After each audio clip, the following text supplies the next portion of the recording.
Hello guys, this is Colin and this is Colin Talks Crypto. Happy New Year guys, January 1st, 2019. Let's kick off this year with something great. Let's do some great things this year. And in this video, I just want to cover my view of the market and what I think is going to happen in 2019. And my predictions, not so much on a price basis because it's basically impossible to predict that exactly, but just the general sentiment of what I see for various cryptos. So I'm going to just go through them in my coin market cap mental list. So let's start at the top, Bitcoin. What do I see for Bitcoin, BTC? I do see BTC going up in value quite a lot. Not because of fundamentals, and not because of the technical solutions that are being created for it, because I think those are somewhat shoddy, but because of purely media hype and first mover advantage.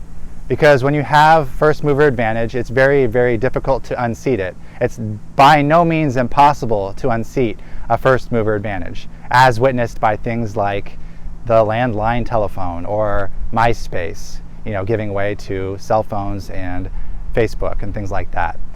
So I think that in the years and perhaps even decades to come, Bitcoin BTC's first mover advantage will be eroded and it will lose that first place spot on CoinMarketCap. I don't see that happening in the next 1 or maybe even 2 years. I think it's going to still be king for the time being. And so at least in the short to medium term, I consider Bitcoin BTC to be, if nothing else, a good diversification asset for anyone's portfolio. Don't hold more than half or 33% of your holdings in Bitcoin BTC, but I do consider it to be a good diversification asset, just purely based on its grandfather status. It's Satoshi's gift to us in the crypto space. It's the base currency paired with every other crypto out there. If any exchange is going to have a crypto on it, the first one they're going to have is Bitcoin. And so I don't see that changing for the foreseeable future. I do see that changing perhaps starting with the next bull run, but I think that that's going to be mid 2020 or later, 2020 or later, that we're going to see that. So we have a little ways to go still. It could even be 2021 for all I know. So that's my viewpoint of Bitcoin BTC. It's inferior technically, but it's superior first mover advantage wise. So let's move on to the next coin. We have Ethereum. That's the grandfather of smart contracts. And I think that Ethereum is going to have a very bright future. And I think that Ethereum is another crypto you definitely want to have at least 20-30% in your portfolio of Ethereum, because it is such a first mover in the field of smart contracts. And again, just like Bitcoin, I don't think that Ethereum is actually the best crypto when it comes to smart contracts. And we'll get to that one in a bit. And I'm sure you guys can guess if you've watched some of my other videos, what I do feel is the number one, technically speaking, coin for smart contracts. But because Ethereum's the number one first mover advantage, the grandfather of smart contracts, I think that it's going to be on top actually for a long time to come, longer than Bitcoin. I think Ethereum, because it is making technical changes for the better, it is going to scale, it is going to add proof of stake, Casper, sharding, Raiden, all these technologies. Yeah, they're being slow to the table, but they are coming. And that's the difference between my outlook on Ethereum versus my outlook on Bitcoin BTC. Bitcoin BTC is stagnating, almost seems like intentionally, but they're stagnating technologically and creating crappy solutions, just to say it bluntly, whereas Ethereum is striving to create good solutions that are awesome. And so that's the difference there. In a long term, I have a very bright outlook for Ethereum and a very negative outlook for Bitcoin, assuming that all things stay the same and nothing changes. If, for example, Bitcoin suddenly got a different development team, which I don't see happening anytime soon, but if it does, and they say, hey, we're going to increase the block size and Lightning Network is fine, but it's not going to be our only scaling method. We're going to allow some other on-chain scaling as well and let the market decide how we want to progress, as opposed to this centralized development authority deciding for the community, really, and in my opinion, a very economically poor decision. And so that's my viewpoint of, again, Bitcoin, BTC, and then Ethereum. We have Vitalik and the community making awesome decisions. Proof of stake, totally, in my opinion, is the future of consensus protocol mechanisms because it eliminates the power inefficiencies. I actually agree. I think it was Vitalik that said that proof of work is bootstrapping the ecosystem, and I completely agree with that. I do not see in 100 years from now that we're still using energy-wasting, energy-inefficient proof of work systems to secure cryptocurrencies. I just don't see it. I don't see it as a realistic feature of winning cryptocurrencies. I see it as a relic of the past when we're looking back in 50 years. So right now, I think that it's fine for cryptos to use proof of work as a bootstrapping mechanism. I think that Bitcoin, BTC needed it to bootstrap the network. But I think that in the future, we're going to absolutely move toward other systems that are much more energy efficient. And who knows, maybe something else will get created that's even superior to proof of stake. I mean, anything's possible, right? Like 20 years ago, we didn't know that Bitcoin itself was possible. So right now, who's to say that proof of stake is the way to go? Really, anything's possible. So right now, I think that proof of stake, delegated proof of stake, these currently are the best that we've got in the crypto space. So very bright outlook for Ethereum in the long term, and in the short term, it's good to have Ethereum as a diversification and a significant portion of your and my portfolios. That's what I'm doing anyways. So I have BTC for that reason, I have Ethereum for that reason. So let's move on. Next up, Ripple. Don't have a lot to say about Ripple. See my music video for my stance on Ripple. I think I summed it up pretty well there. If you didn't see my recent music video, my crypto rap, check it out. There's a little verse in there about Ripple. You like Ripple, apple of your eye, fired in 2015, centralized. And you can look in the description to read the lyrics if you want to.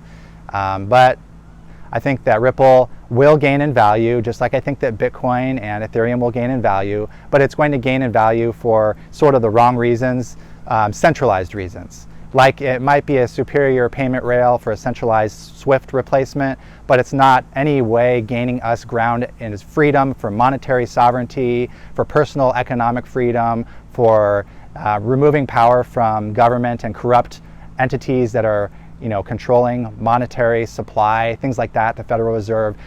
Ripple does absolutely nothing to improve those things. And those are the things that I got in the crypto space for. Yeah, I want to make some money, but I want to make the world a better place. And to me, Ripple doesn't make the world a better place in the way that I want to make the world a better place. So there you go. That's my take on Ripple. It'll go up for those reasons. But I think there's some coins that will go up far more. So let's move on down the list. So we touched upon Bitcoin, BTC, Ethereum, Ripple. Let's see what's next here. Bitcoin Cash. I think Bitcoin Cash is a superior approach to scaling. And I think it's the approach that Bitcoin BTC should have taken, but for various reasons, which we won't get into anymore in this video, it didn't take.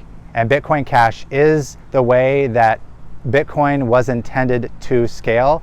It is the vision that Satoshi had for Bitcoin, and it lives on, luckily and fortunately, through Bitcoin Cash, through the efforts of people like Amaury Sachet, Roger Ver, a huge proponent, Peter Risen. I mean, there's too many to even name.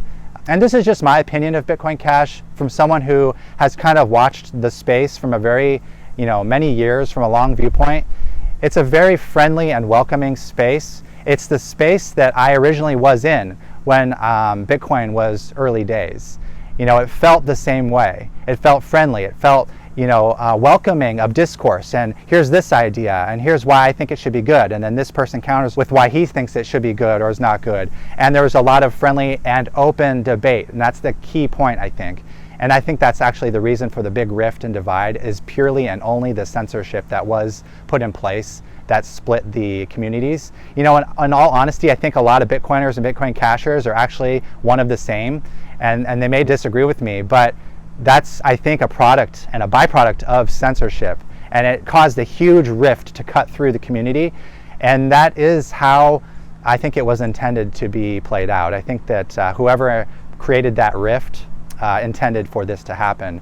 You know, the best way to injure a powerful movement is to subvert it and to divide it from within. And I think a lot of people who, you know, attack each other from within the Bitcoin and Bitcoin Cash communities are kind of unrealizing to the fact that they're fighting the fight that someone else wants them to fight from above, who hates Bitcoin in general. This entity hates both of these entities and has them fighting at each other. And that's basically what we have Bitcoin and Bitcoin Cash doing because of this party up here, which put in place the censorship. So that's my take on the entire situation. You guys are free to disagree if you wish, but I've been here since 2013, late 2012 really. And that's what I've seen occur with my own two eyes. So I think Bitcoin Cash is a brilliant technical solution. Unfortunately, it lacks the hash rate as a byproduct of the split. It also lacks the first mover advantage, which again is huge in a short term, maybe not so huge in a long term.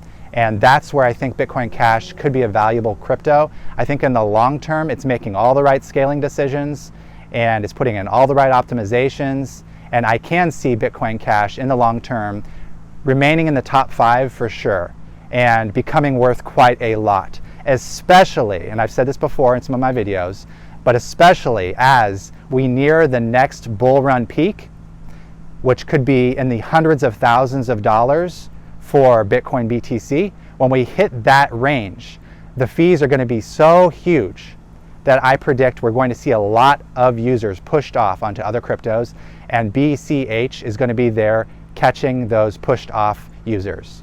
And I don't think that Lightning will be ready yet for that. It's also not even able to decentralized route properly yet. But anyways, that's a side point there. So Bitcoin Cash is awesome, social community, you know, great vision for the future, great people, great environment. And you know, I think we really just proved that by pushing off the SV group. I think that was huge, hugely decisive in its ability to not only discourse with the groups, you notice they weren't censored, but to reject them with hash rate and with the communities in a free and open discussion. And I think that's what we lacked with the BTC split with BCH. So, you know, it's actually a victory in that we can now clearly see, you know, who's saying what from each side, which camp is doing what. I wouldn't personally touch a Bitcoin SV token if my life depended on it.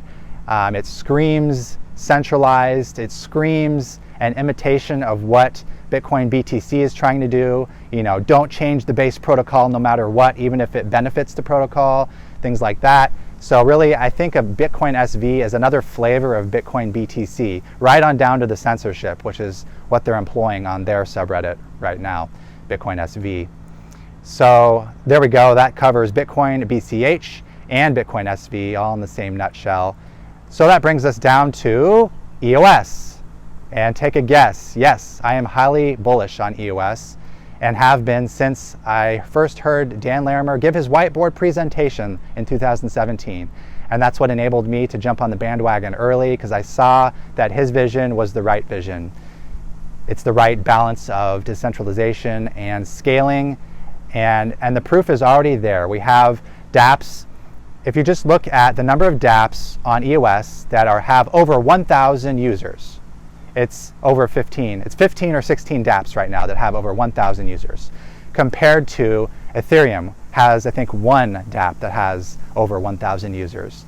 And you take another crypto like, is it Neo? There's another one that has a couple dApps that are over 1,000. I'll put the screenshot right here of what I'm talking about, of the number of dApps over 1,000 users on these various platforms.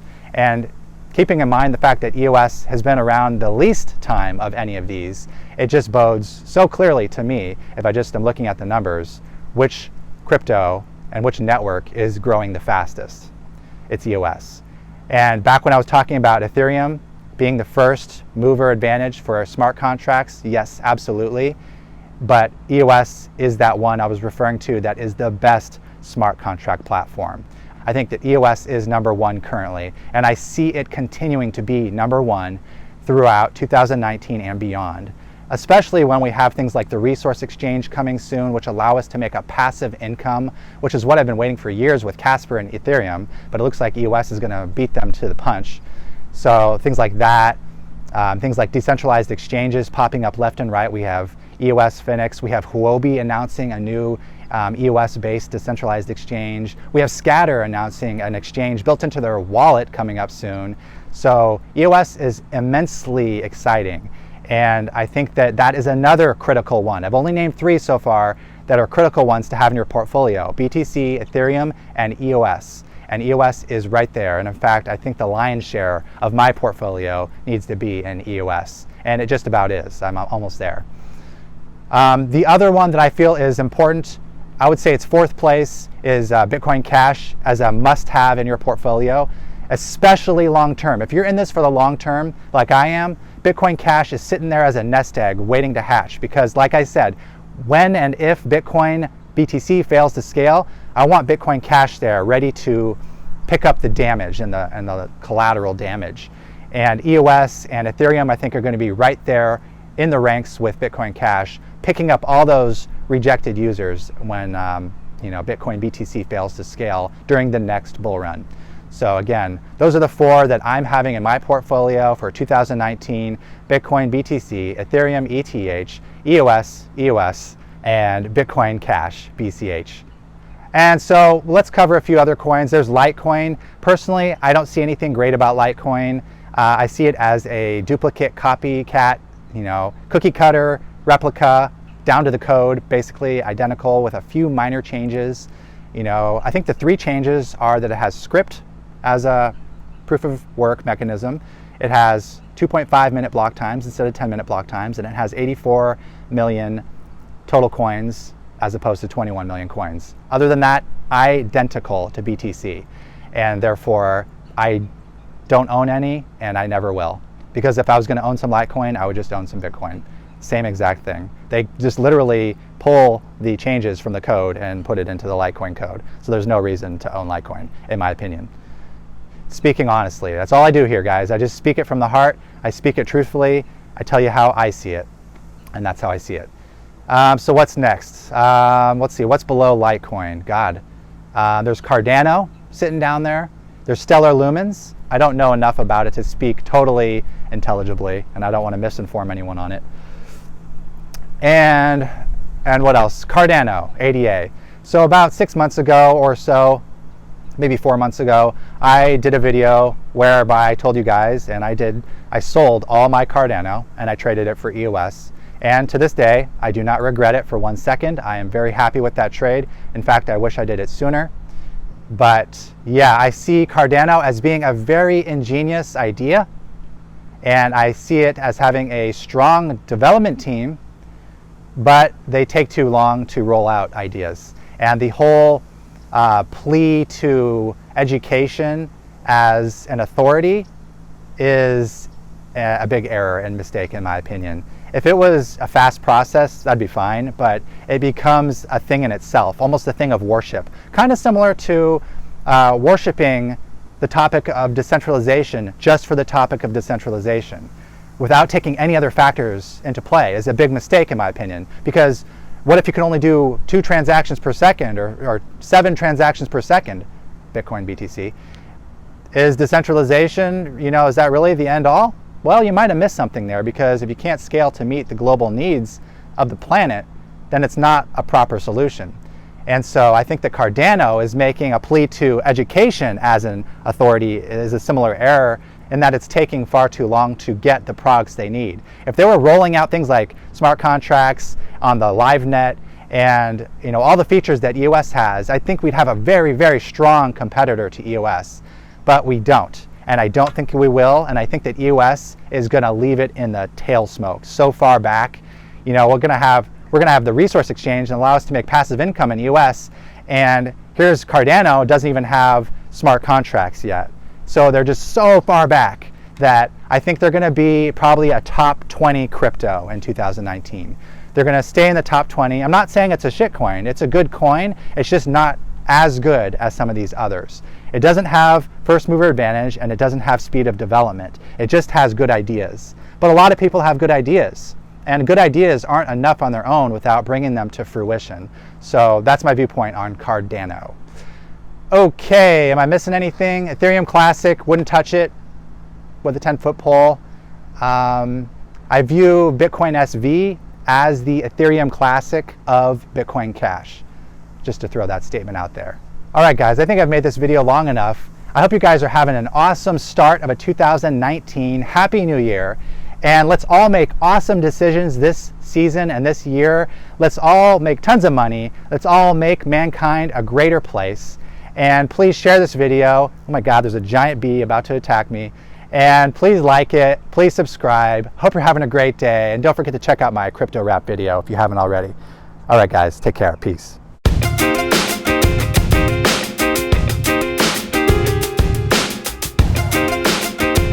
Colin Talks Crypto.